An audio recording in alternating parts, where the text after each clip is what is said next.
Hello, my name is Tina Davis, and this is my cultural exegesis. Sadly, my family has had the flu this week. We're kind of in the thick of it still, and I was not able to get out.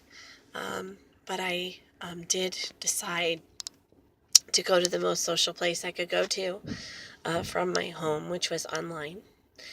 And I looked up the top 10 New York bestsellers list and went to the self help section and tried to get an understanding of the culture and the cultural needs that we're facing right now. Um, I suspect that they're probably not very different than they are at any other time in history, even though certain aspects of culture change. But um, I think I found it very interesting. Seemed like the number one issue facing the culture right now, the number one need that they have, that they're searching to fulfill or fix, is this need for love or for connection. And I just found it very interesting in a world where we are more connected than we've ever been, that people feel isolated. They feel disconnected. They feel excluded. They feel they have a lot of social anxiety.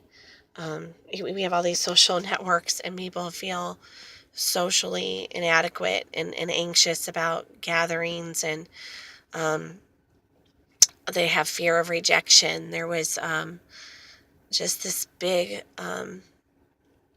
talk about pain and how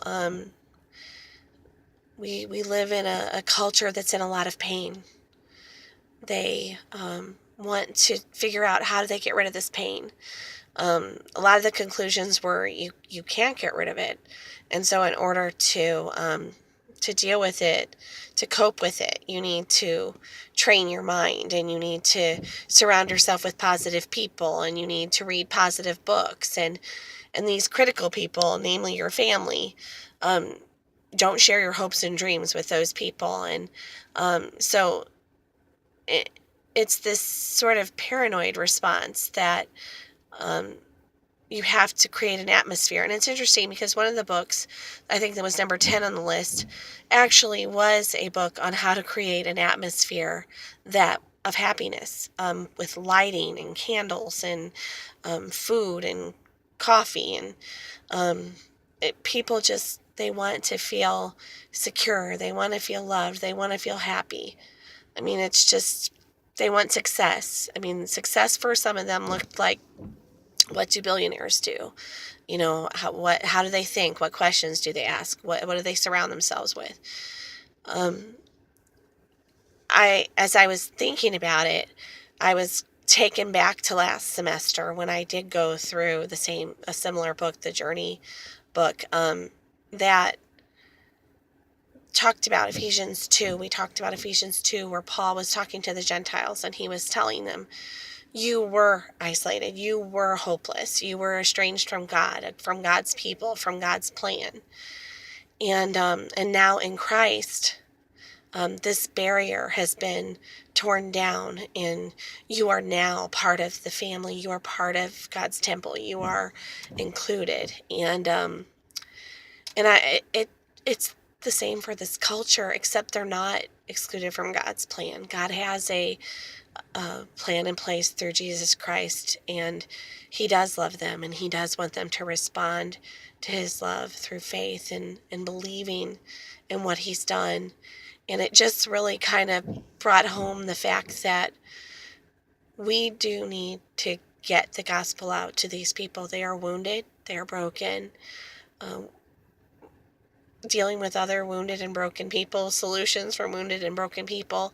And yet here Jesus is, who has come and sacrificed himself to teach us the way of love, to teach us a more excellent way.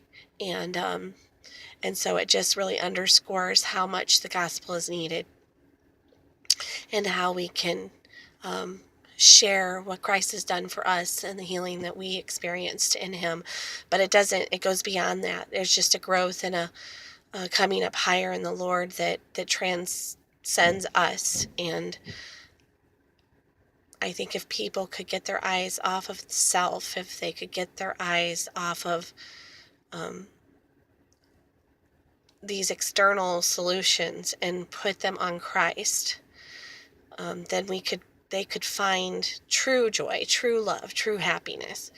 I mean, it's just a given, but it's definitely a culture that is in need of that message and in need of our love, and